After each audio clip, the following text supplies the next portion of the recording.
Olá, bom sábado.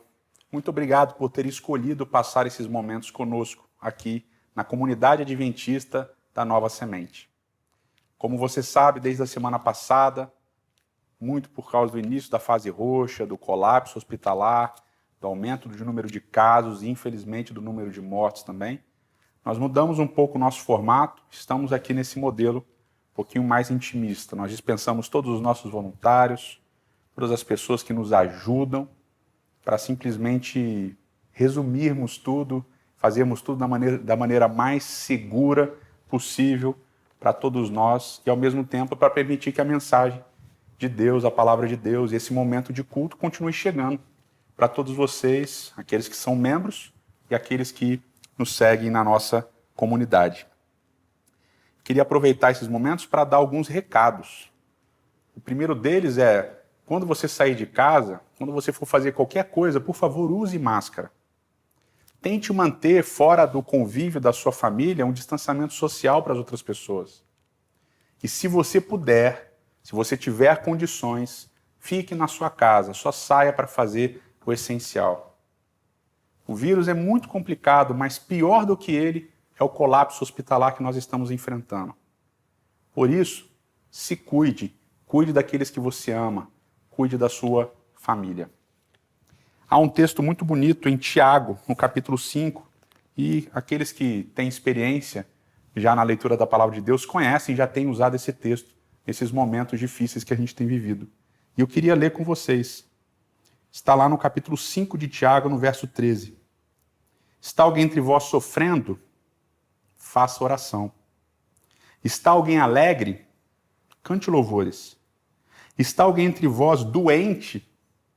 Chame os presbíteros da igreja, e estes façam oração sobre ele, ungindo com óleo também, em nome do Senhor.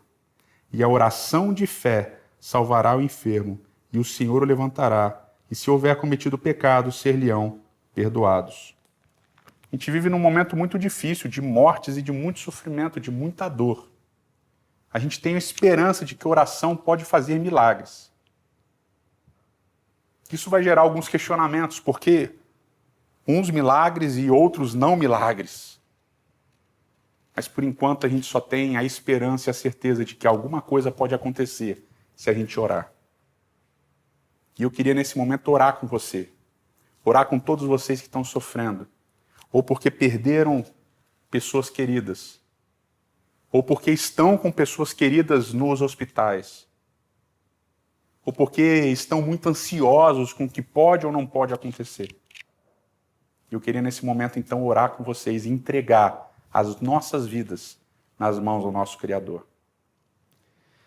Eterno nosso Pai, nosso Rei, temos vivido dias de muita aflição, muitas incertezas, muitas mortes, muitas perdas, muita ansiedade, muito sofrimento. E a gente não sabe o que tem acontecido. Humanamente falando, a gente não entende muito do que acontece. A gente não entende por que uns acontecem coisas e outros não acontecem nada. Parece tudo tão aleatório, tudo tão complexo. Mas nós temos uma certeza, que a Tua palavra nos dá. A certeza de que uma oração de fé pode mudar as coisas, pode fazer milagres. Ainda que a gente não entenda como isso funcione, a gente confia na Tua graça e na Tua misericórdia. Por isso agora, nesse momento, de uma maneira ousada, junto com todos aqueles que nos assistem, eu quero entregar as nossas vidas, as vidas dos nossos queridos nas Tuas mãos e te implorar, Senhor, ousadamente, te implorar que o Senhor faça milagres, que o Senhor reverta situações que são irreversíveis, para que o Teu nome seja glorificado. Senhor, aquelas situações que, por soberania da Tua vontade, não forem revertidas, por favor, envia Teu Espírito Santo para que haja consolo e para que haja esperança da ressurreição na volta de Jesus Cristo a essa terra. Nós nos entregamos em Tuas mãos, a certeza de que o Senhor sabe o que é melhor. Em nome de Jesus. Amém. além de pedir, com certeza a gente também tem muito a agradecer. E nos últimos meses aqui na Nova Semente, quando a gente fala de dízimos e ofertas, a gente tem falado exatamente sobre gratidão. Porque Deus derrama muitas bênçãos sobre nós. E ao contrário do que infelizmente alguns ensinam por aí, dízimos e ofertas não tem a ver com uma barganha, ou seja, você dá para Deus te dar depois. Dízimos e ofertas têm a ver com gratidão pelo que Deus já deu, pelo que Ele já fez por você. E nesse momento agora em que você pode participar da nossa adoração devolvendo dízimos e ofertas, eu quero que você faça com esse sentimento de gratidão pelas bênçãos que Deus já derramou sobre a sua vida. Você sabe que funciona da seguinte maneira: quando você dá o seu dízimo, o dízimo ele é encaminhado para a instituição adventista, e a instituição adventista, que é a nossa mantenedora também, ela distribui esse dízimo por vários lugares de São Paulo e do mundo, para todos os projetos da Igreja Adventista do Sétimo Dia mundiais. Mas quando você dá a sua oferta, a oferta para a igreja local, a sua oferta fica aqui, na Nova Semente, para atender às nossas demandas, as demandas da nossa comunidade.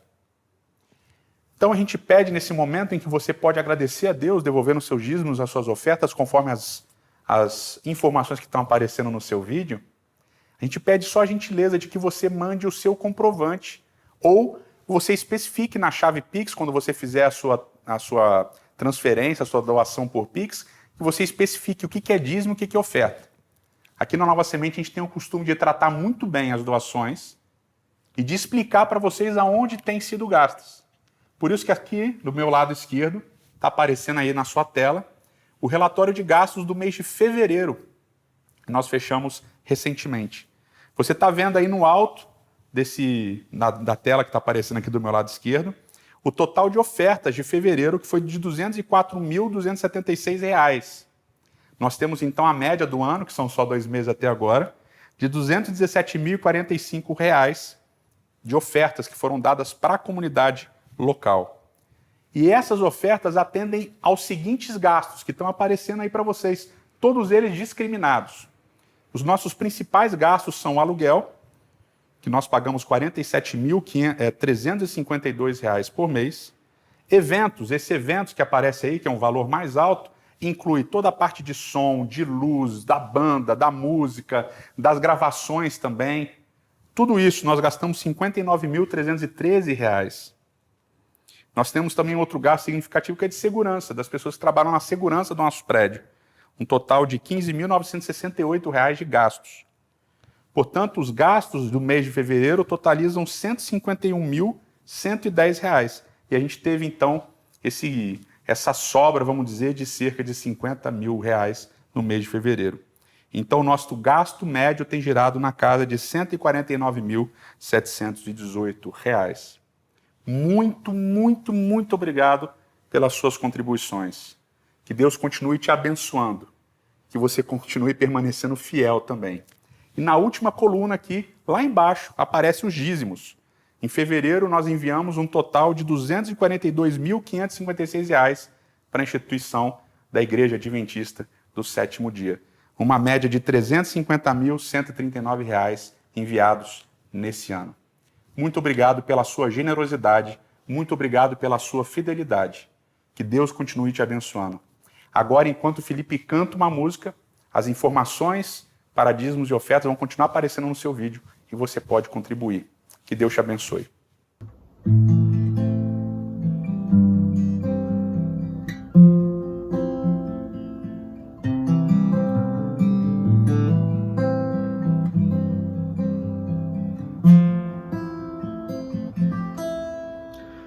Eu quero sempre estar diante de tua face, eu quero adorar tua glória soberana diante do altar. Eu quero sempre estar e quero me envolver, Senhor, teus planos.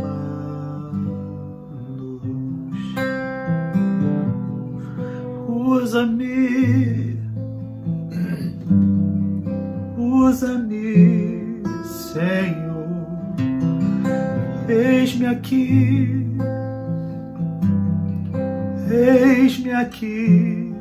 Senhor. Eu quero mergulhar nos rios do teu coração. Eu quero mergulhar nos rios do teu coração.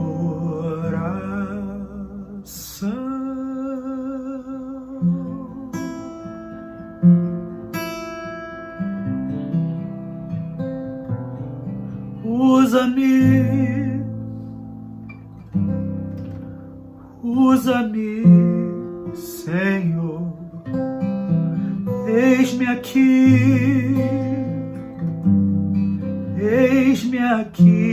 Senhor, Senhor, eu quero mergulhar nos rios do teu coração.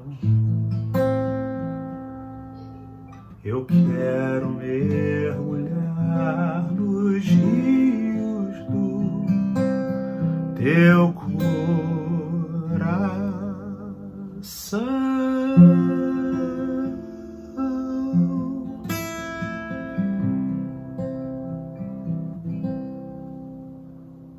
Oremos. Eterno nosso Pai, nosso Rei, muito obrigado por aqueles que puderam contribuir. E muito obrigado pelas bênçãos que o Senhor derramou sobre nós, que nos favoreceram a essa oportunidade de poder devolver dízimos e ofertas. Por favor, continue abençoando todas as pessoas que estão nos assistindo, quer elas tenham participado da adoração nesse momento, quer não, porque nós precisamos muito das tuas bênçãos nesse momento. Continua conosco durante este culto, é que nós te imploramos em nome de Jesus. Amém. Fique agora com o nosso louvor com Felipe Valente.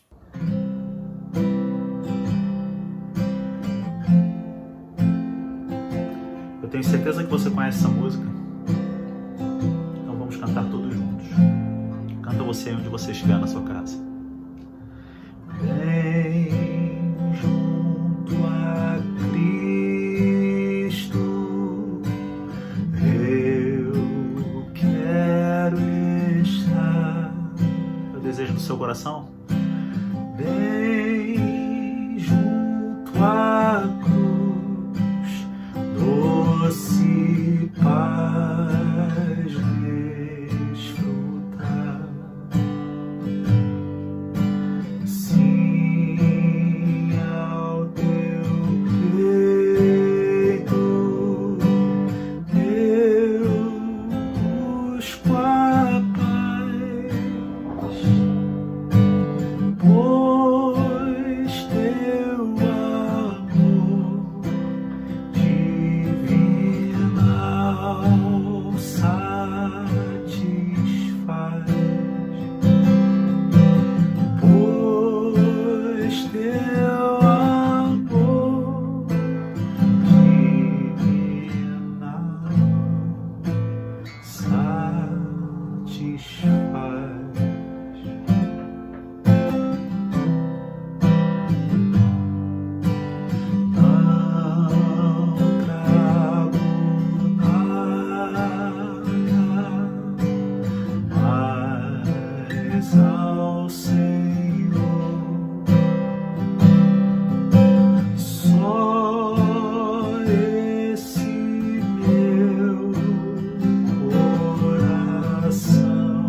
seu desejo?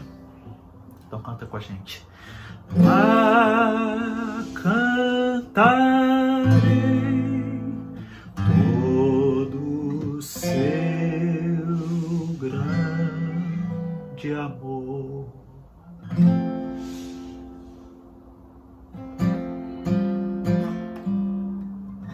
Estamos agora na parte que a gente estuda a palavra de Deus. Muito obrigado porque você continua com a gente. Eu queria agradecer também as várias manifestações que a gente recebeu durante essa semana a respeito do tema do sábado passado. E foi legal porque muitas pessoas pediram para a gente continuar falando um pouco sobre Jó. Então eu decidi continuar falando sobre Jó. A gente vai falar mais essa semana ainda sobre Jó. Semana passada a gente falou um pouquinho sobre a estrutura do livro de Jó, que a gente poderia chamar de macroestrutura do livro de Jó, dividido em 3 partes, uma parte narrativa, uma parte poética, que vai do capítulo 2 até o capítulo 42, no início ali do capítulo 42, e depois novamente uma parte narrativa que fecha esse capítulo. Nessa parte poética, que a gente vai falar um pouquinho mais hoje, que recheia o livro de Jó, do capítulo 3 até o capítulo 42, nós temos 5 ciclos que vão se desenvolvendo, tá? E esses ciclos são diálogos. O capítulo 3, a gente leu um pouquinho semana passada, ele é o primeiro discurso de Jó. E aí, a partir desse primeiro discurso de Jó, que seria uma espécie de introdução, a partir daí, os amigos de Jó, que tinham chegado para acompanhá-lo nesse momento de dor e de tristeza que ele estava passando, começam a reagir às falas de Jó. Então, Jó fala e os amigos respondem, Jó fala e os amigos respondem. E assim, isso acontece por 3 ciclos. O 4º ciclo é um personagem diferente que aparece, o personagem Eliú, que não aparece em nenhum outro lugar do livro. E por fim nós temos a última sessão, em que são diálogos entre Deus e Jó. Então, para quem quer acompanhar na Bíblia, o primeiro ciclo começa com Jó no capítulo 3 falando. Então Elifaz, que provavelmente é o amigo mais velho de Jó, o mais próximo de Jó, ele responde, ele reage à fala de Jó nos capítulos 4 e 5. Depois nós temos Jó respondendo, reagindo à fala de Elifaz no capítulo 6 e 7. E aí então, Bildade, o segundo amigo de Jó, reage no capítulo 8. Jó responde no capítulo 9 e 10.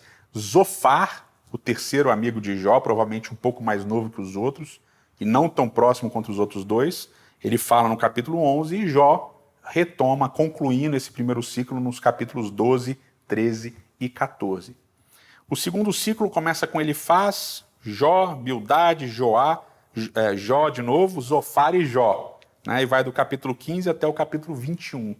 E o terceiro ciclo, Elifaz, Jó, Bildade e Jó. São apenas 4 falas. Aqui Zofar não fala, né? Mas parece que os diálogos eles vão diminuindo. E aí, então o 4º ciclo, do capítulo 32 ao 37, é apenas um monólogo de Eliú, em que ele toma várias partes dos discursos dos amigos de Jó e do próprio Jó para expor a opinião dele. Existem muitas teorias sobre quem seria esse personagem, Eliú, por causa do nome dele, de uma série de circunstâncias, e infelizmente a gente não tem tempo de fazer umas análises aqui muito detalhadas sobre isso. E a última sessão, então, da parte poética de Jó, começa no capítulo 38, com Deus falando, Jó responde, Deus fala de novo, Jó responde, e aí termina a parte de poesia do livro de Jó. O primeiro discurso de Jó, lá no capítulo 3, que a gente estudou só um trechinho ali na semana passada, ele apresenta os principais argumentos de Jó que vão ser repetidos por Jó em todos os seus discursos e que ao mesmo tempo vão ser combatidos pelos amigos de Jó quando eles falam. A primeira parte dessa fala de Jó é baseada em uma pergunta, e é uma pergunta que com certeza vários de nós estamos fazendo no momento que a gente está passando.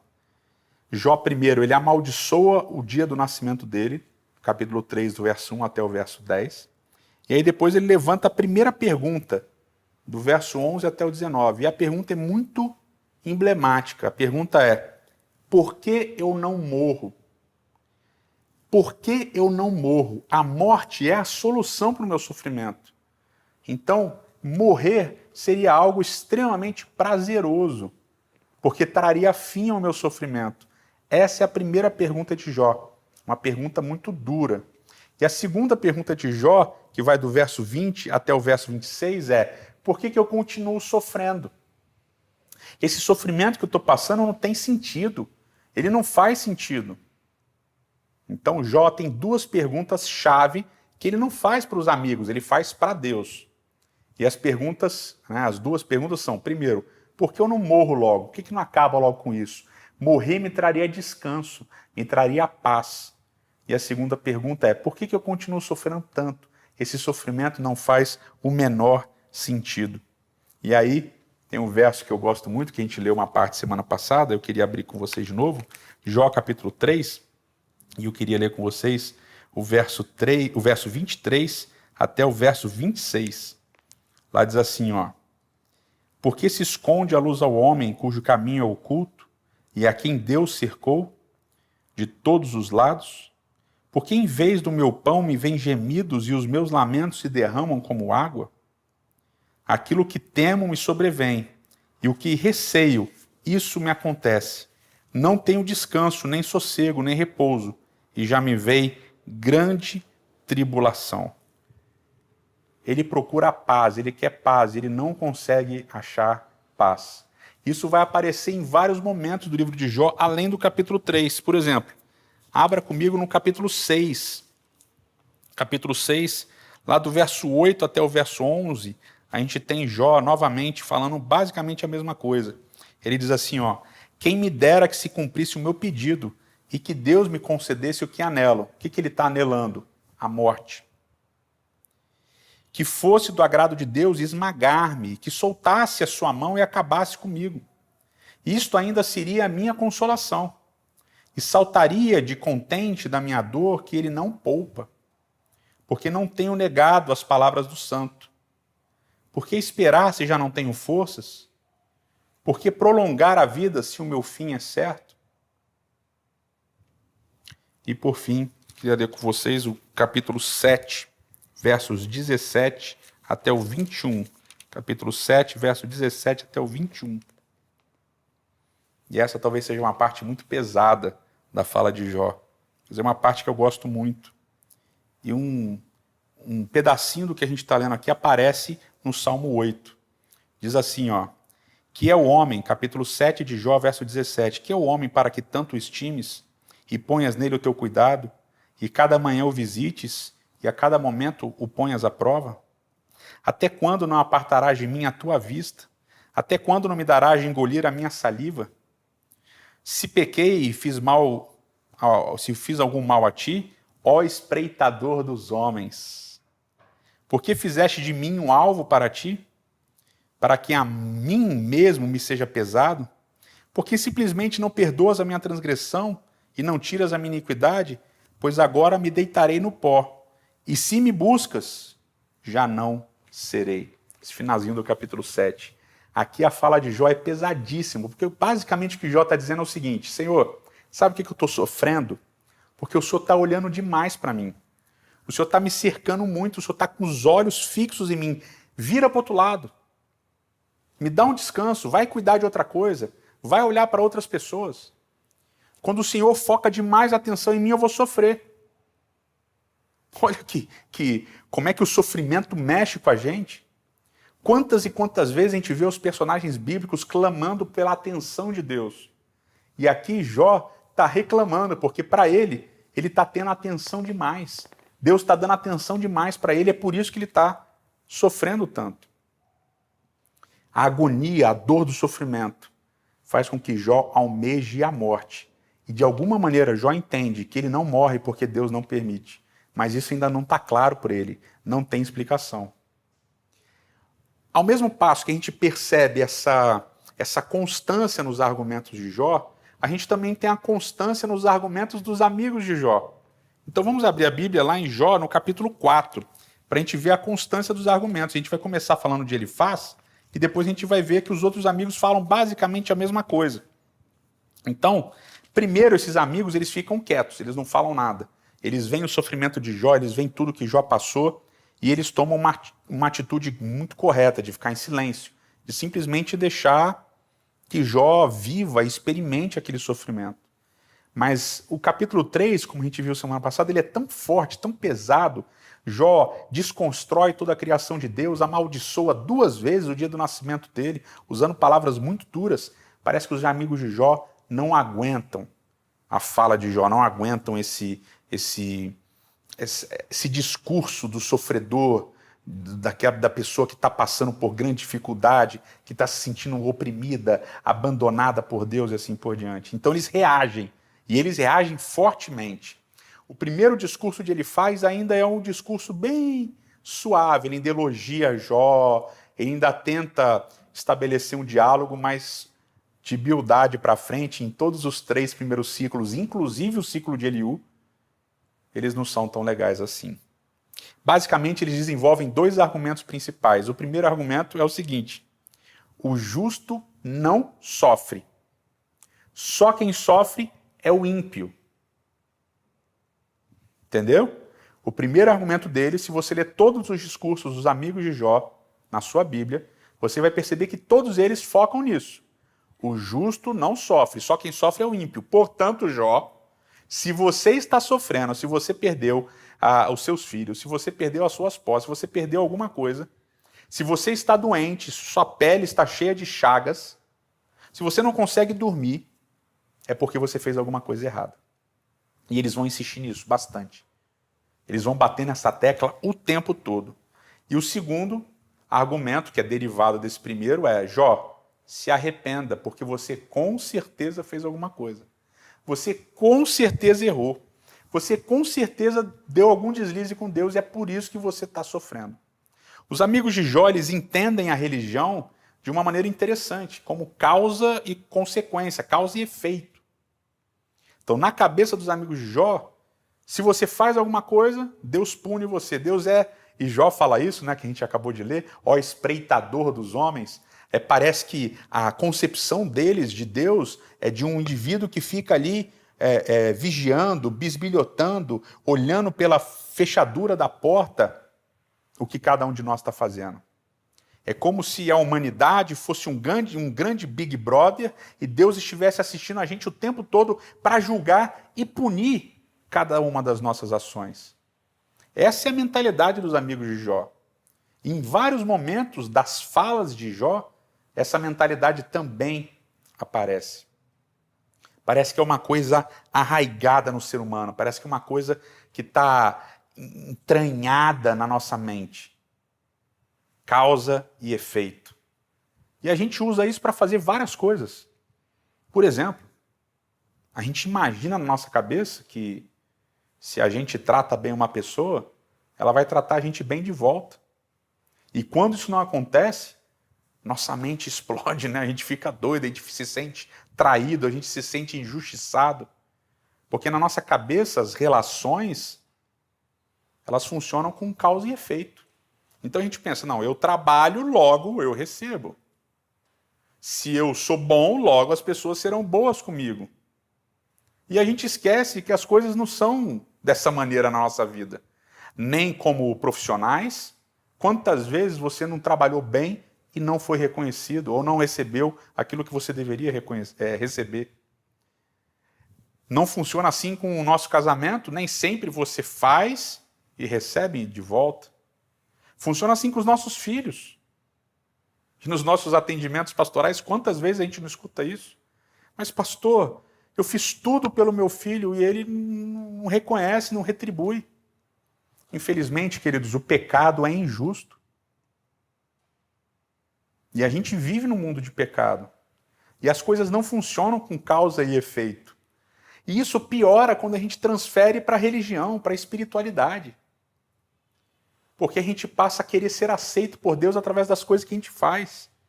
Quando de Gênesis a Apocalipse, a Bíblia é muito clara em dizer que a graça é de graça. Deus não nos trata, e a gente viu um pouco disso na série de Romanos, Deus não nos trata de acordo com aquilo que nós merecemos, mas com a sua infinita bondade. Agora aqui em Jó tem essa twist, né? essa mudança da trama, porque Jó não merece o que está acontecendo com ele, mas ele está recebendo. E ele não entende isso. Ó espreitador dos homens, né? Por que você está me perseguindo? E aí a gente falou semana passada um pouco sobre os altos e baixos. Eu queria ler um pouco desses altos e baixos com vocês. Vamos começar pelos altos, né? Vamos ler lá no capítulo 14, ainda na primeira sessão de diálogos. Vamos ler o capítulo 14, do verso 11 até o verso 16. Lá diz assim, ó: como as águas do lago se evaporam e o rio se esgota e seca, assim o homem se deita e não se levanta. Enquanto existirem os céus, não acordará, nem será despertado do seu sono. Que me encobristes na sepultura e me ocultastes até que a tua ira se fosse. Então aqui Jó deseja que Deus permita que ele morra. E aí diz lá, no verso 13, me pusesses um prazo e depois te lembrasses de mim. Olha que maravilha, olha que texto lindo. Jó está falando da esperança da ressurreição. O pedido dele aqui no capítulo 14 é um pedido de fé, de esperança. Ele diz, Senhor, me permita morrer, porque eu tenho certeza da ressurreição. Eu tenho certeza que o Senhor vai lembrar de mim e vai me ressuscitar. No capítulo 16, ele fala um pouquinho também, lá no verso 11 até o verso 14. Ele diz assim, Deus me entrega o ímpio nas mãos dos perversos, não me fez cair. Em paz eu vivia, porém ele me quebrantou, pegou-me pelo pescoço e me despedaçou. Aqui é um dos baixos, né? A gente lê um alto no capítulo 14, aqui é um dos baixos. Então Deus entregou ele ao ímpio, Deus fez ele cair na mão do perverso. Ele vivia em paz, mas Deus quebrantou ele. Agora, olha que interessante o finalzinho do 12 e o início do 13.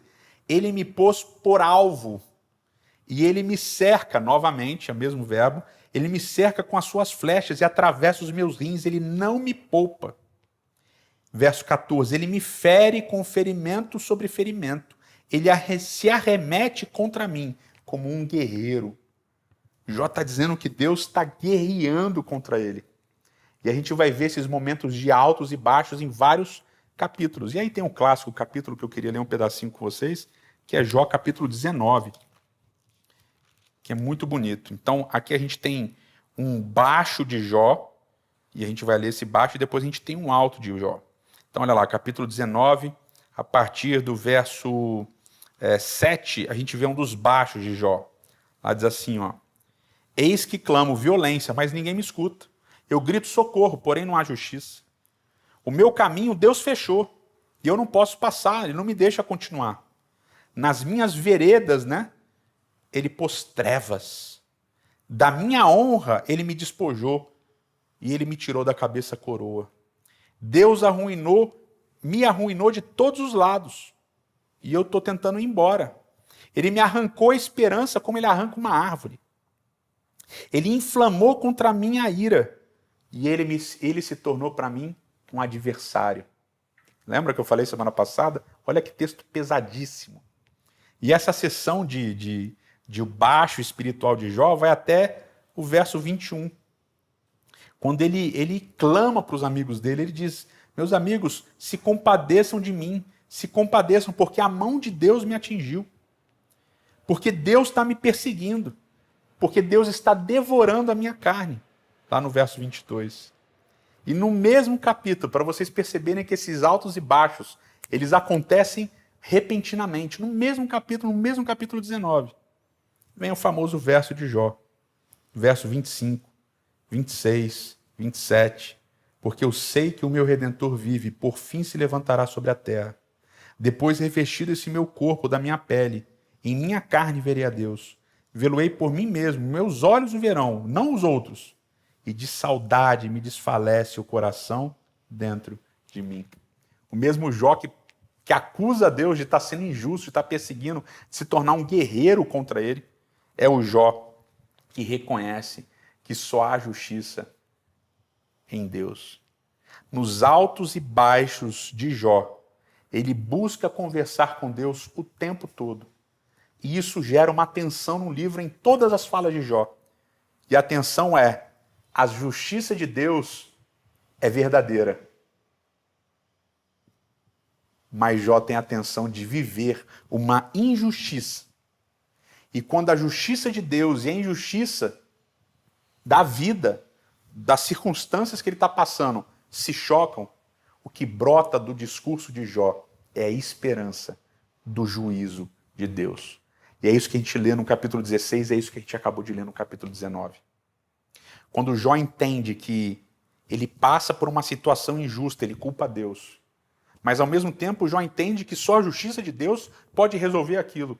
Então, como resolver essa tensão entre a justiça de Deus e a injustiça de Deus para Jó? Jó fala o juízo final é a esperança de que, enfim, essa tensão vai ser resolvida. E eu queria terminar falando de um processo interessantíssimo no livro de Jó, que estudando essa semana eu percebi, não tinha percebido antes, que é justamente sobre a ideia da palavra esperança que aparece no livro de Jó. Então a palavra que aparece para esperança no livro de Jó é a palavra cavar, o verbo cavar, que é derivado provavelmente do substantivo cav, um substantivo primordial, né? Uma raiz primordial. E esse substantivo cavar, ele pode ser esperança, esperar, ou uma tradução bem literal seria ficar todo esticado. E por que isso? Porque o substantivo primordial, de onde provavelmente o verbo pode ter sido derivado, o substantivo cav, ele significa linha, corda. E aqui a gente tem um jogo de palavras, uma polissemia, uma palavra que pode significar as duas coisas acontecendo em alguns momentos do discurso.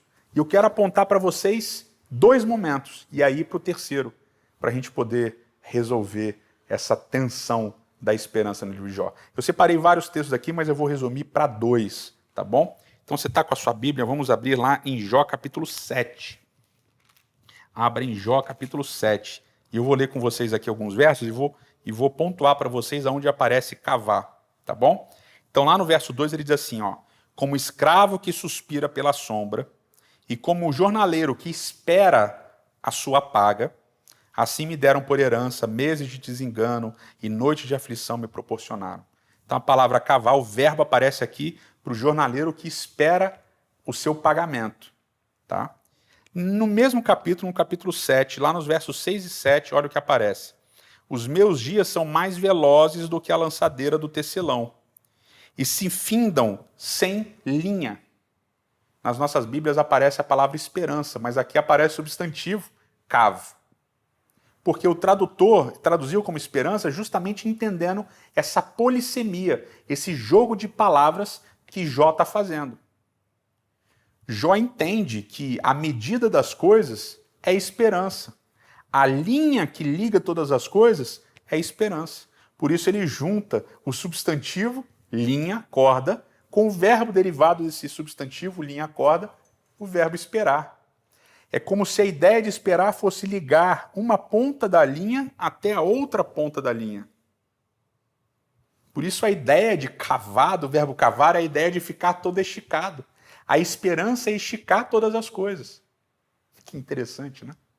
Mas isso também aparece no discurso de Bildade. Vamos lá no capítulo 8, verso 14 e 15, logo na sequência, Bildade vai usar também o verbo cavar para responder a Jó. Então, o verso 14 e 15 diz assim, ó, Bildade falando agora: a sua firmeza será frustrada e a sua confiança é uma corda de aranha. É uma teia, uma linha de aranha. Encostar-se-á a sua casa, e ela não se manterá. Agarrar-se-á a ela, e ela não ficará em pé. Então, basicamente, o que está acontecendo aqui é Jó, ele entende que ele não tem esperança. Ele vive essa tensão de achar que em algum momento a justiça de Deus vai aparecer, mas não ter esperança. E Bildade vem e diz para ele: o fato de você não ter esperança mostra que a esperança para você não existe. Olha que pesado que é a situação. Então Jó está com a corda esticada, mas ele não consegue ver o fim da corda. A corda está esticada, mas Jó não consegue ver o fim da corda. E aí vem o terceiro texto, que eu acho fenomenal e ajuda a gente a entender um pouquinho das falas divinas em Jó, a partir do capítulo 38. Então abra lá em Jó, capítulo 38. Olha como é que a poesia bíblica é maravilhosa e ajuda tanta gente no dia de hoje. Capítulo 38, Deus começa a falar. Verso 1. Depois disto, o Senhor, do meio de um redemoinho, respondeu a Jó. Verso 2. Quem é este que escurece os meus desígnios. Lembra que Jó está falando desde o início que Deus é que está escurecendo os desígnios de Jó? Que Deus está colocando trevas na vida de Jó, no caminho de Jó? Agora Deus começa perguntando, quem é esse que está escurecendo, que está colocando trevas nos meus desígnios? Com palavras sem conhecimento? Verso 3, cinge, pois, os lombos como homem, pois eu te perguntarei e tu me farás saber. Deus vai fazer perguntas, sendo que Jó, desde o capítulo 3, está fazendo perguntas. Guarde isso. Verso 4, a primeira pergunta. Onde estavas tu quando eu lançava os fundamentos da terra? Dize-me se tens entendimento. Quem pôs as medidas, se é que o sabes? Olha o finalzinho do verso 5.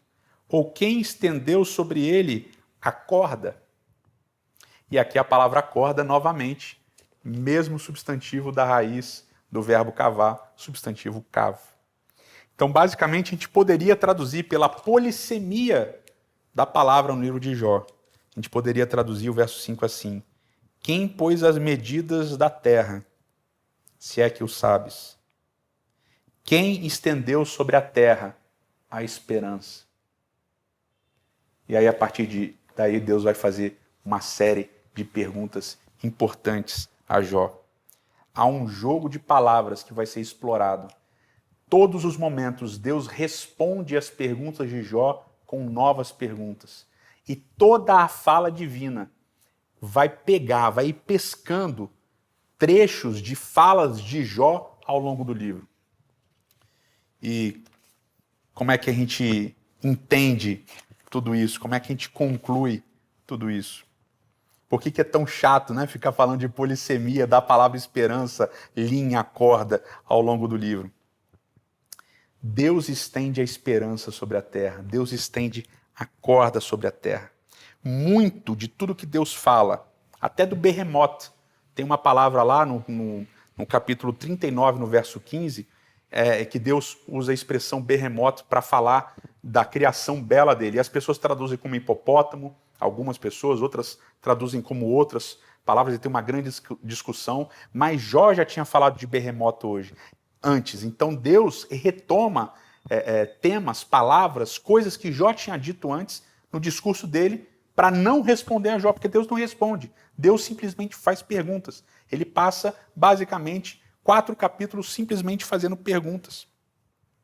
Como Jó quis desfazer a criação, lá no capítulo 3. Todo o discurso de Deus vai ser ele se apresentando como Criador. Esse é um detalhe importante. E aí? Deus não responde Jó, porque nem tudo tem resposta. Deus não responde Jó, porque nem tudo se resolve. Jó perguntou, e agora Deus pergunta. Deus não responde as perguntas de Jó, e Jó não responde às perguntas de Deus. Nos 2 momentos em que Jó dialoga com Deus, ele fala basicamente a mesma coisa. Ele diz, Senhor, eu falei coisas que eu não sabia. Eu fiz perguntas que eu não devia ter feito. Eu simplesmente me equivoquei. Mas, Senhor, agora eu te conheço de verdade. Porque antes eu ouvia falar de ti, mas agora eu te vi face a face. E aqui vem uma das coisas mais profundas para mim no relacionamento com Deus e na experiência espiritual com Deus.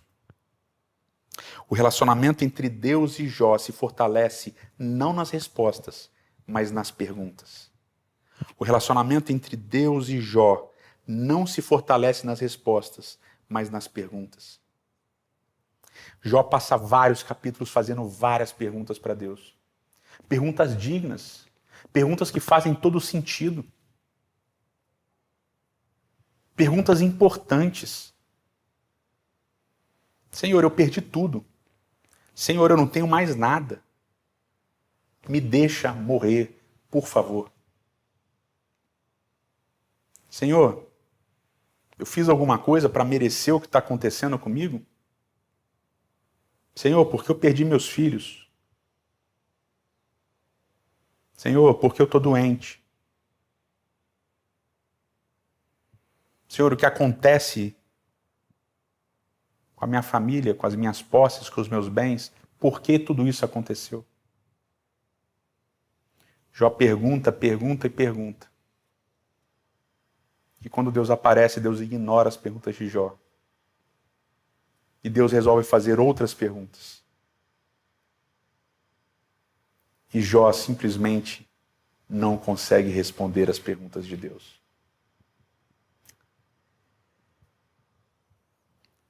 Nos momentos que a gente tem vivido, quantas perguntas a gente tem feito para Deus? Quantas perguntas importantes a gente tem feito para Deus? Quão difícil tem sido responder essas perguntas?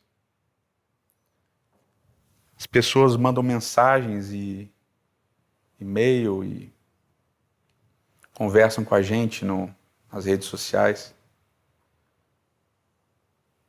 E a gente não consegue entender o que é essa pandemia. A gente não consegue entender porque alguns são assintomáticos. A gente não consegue entender porque pessoas sem nenhum tipo de comorbidade, de doenças pré-existentes, morrem por causa desse vírus. Parece que a pandemia conseguiu popularizar perguntas que apenas pessoas que, por exemplo, tinham câncer não entendiam. Meu avô, por exemplo, o avô materno, um homem com uma saúde fantástica, alimentação saudável, morreu de câncer no estômago. E eu lembro que desde dos meus 10 anos, durante muitos anos, eu fiquei perguntando para Deus, Senhor, por quê? Porque um homem tão saudável, tão cheio de vida, tão inteligente, tão dedicado às coisas de Deus, morre com um câncer no estômago, fulminante. Porque outras pessoas que se alimentam tão mal, que fazem tudo errado, vivem por tantos e tantos anos. É uma pergunta que aparece em Abacuque, é uma pergunta que aparece em Jó, é uma pergunta que aparece em vários momentos da Bíblia. Por que o ímpio permanece? Por que o justo, de acordo com a nossa visão, obviamente, por que ele fica? A gente não entende as injustiças, a gente não entende a morte, a gente não entende o sofrimento. São todas coisas que nós não entendemos. E a gente pergunta. E a gente se desespera, porque são perguntas que não têm resposta. Mas o bonito do livro de Jó é que quando Deus aparece, ele faz perguntas que a gente não sabe responder também. E é nisso, meus queridos, nas perguntas que não têm resposta, que o nosso relacionamento com Deus se fortalece. Jó conclui, depois de todas as perguntas que Deus faz, e Jó não consegue responder, Jó diz, Senhor, agora eu te conheço de verdade. No meio de tudo isso que você está passando, no meio de tudo isso que você está vivendo, você estica a corda. A gente está vivendo com a corda esticada. E muitas vezes a gente não está vendo o fim da corda. Muitas vezes a gente não está tendo esperança porque a gente não vê o fim da corda. Mas Deus diz que foi Ele que esticou a esperança. Foi Ele que criou a esperança. Ele sabe qual é o fim da corda. Ele conhece o fim da corda. Portanto, se você está desesperançado, confie que o Deus Criador do Universo esticou a corda da terra, que o Deus Criador do Universo sabe, entende, conhece, porque foi Ele que fez. E nas perguntas que não têm resposta, que você confie naquele que fez os céus, o mar, a terra e a fonte das águas. Porque é nesse momento que o seu relacionamento vai se fortalecer com Ele. No momento da não resposta, do sofrimento sem motivo, da dor descomunal, do desamparo e do desespero. E nesse momento que Deus está mais presente, Ele vai de alguma maneira te mostrar o fim da corda. Ele vai de alguma maneira te dar essa esperança de que em algum momento as coisas vão ficar claras. Que Deus te abençoe. E eu quero orar com você. Eterno nosso Pai e nosso Rei. Senhor, nós temos vivido dias de Jó. Muitos de nós em camas, doentes, questionando por que temos sofrido. Outros de nós questionando por que não morremos por causa da dor que a gente tem sentido. São tantas e tantas perguntas sem resposta que vão se acumulando nesses últimos dias, semanas, meses. Há um sentimento forte de desespero. Porque a gente gosta de ter todas as respostas, a gente gosta de entender as coisas. A gente gosta de pensar em causa e efeito. Mas, Senhor, essa aleatoriedade, esse processo em que a gente não tem respostas, deixa a gente muito angustiado. Senhor, que a gente possa, como Jó, olhar para essas perguntas sem resposta e ao invés de encontrarmos a depressão, ao invés de encontrarmos pensamentos suicidas, que nós possamos encontrar a esperança de que o Senhor tudo sabe, de que o Senhor dirige todas as coisas e de que há sim esperança no juízo que o Senhor vai trazer sobre essa terra. Esteja conosco, abençoa cada um daqueles que nos escutam, que no meio das dúvidas, que no meio das incertezas, nós possamos entender que o nosso relacionamento contigo vai se fortalecer na esperança do juízo de Deus, do juízo final de Deus sobre essa terra. Tudo isso nós pedimos em nome de Jesus. Amém.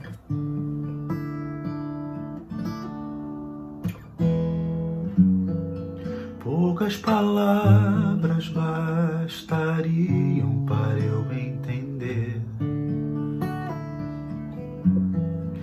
ou um olhar, quem sabe, seria tudo pra dizer. No teu silêncio é que eu te escuto e posso te encontrar. Mas teus caminhos são tão altos, secretos demais.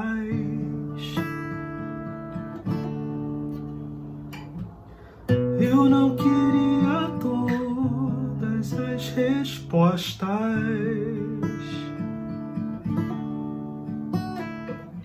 Eu nem queria entender teus caminhos, só o pouco que eu sinto agora. E retornar à tua casa,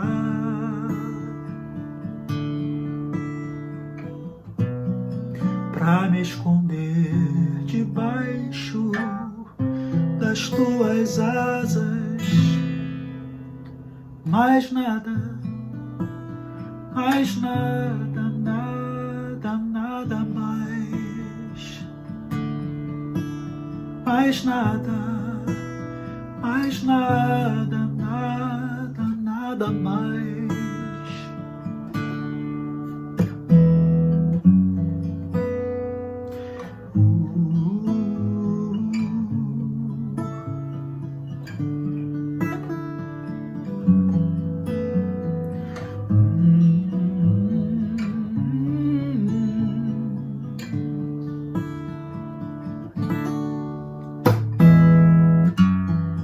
No teu silêncio é que eu te escuto e posso te encontrar.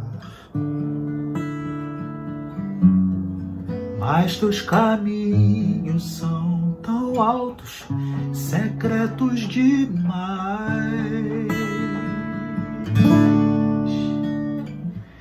Eu não queria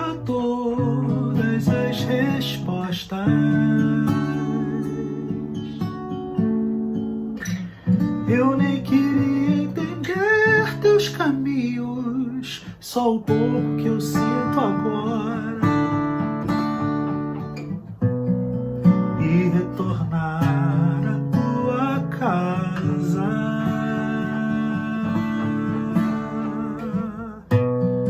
pra me esconder debaixo das tuas asas.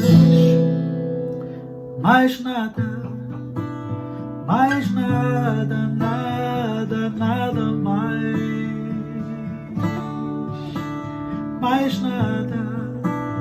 Mais nada, nada mais. Mais nada.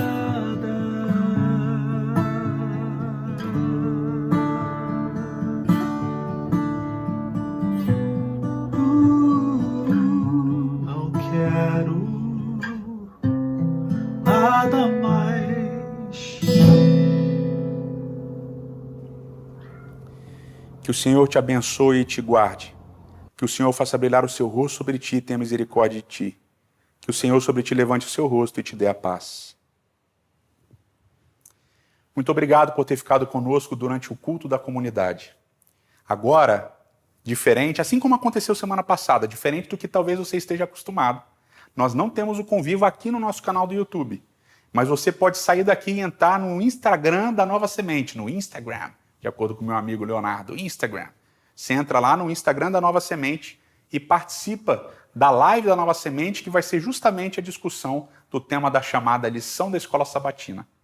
Se você tem qualquer dúvida, se você tem qualquer necessidade, se você precisa entrar em contato conosco, por favor, fale com o nosso time aí de comunicação, mande mensagem nas nossas redes sociais, nós estamos à disposição para servi-los. Que Deus continue abençoando vocês, protegendo vocês. Essa é a Nova Semente, uma experiência real com Deus.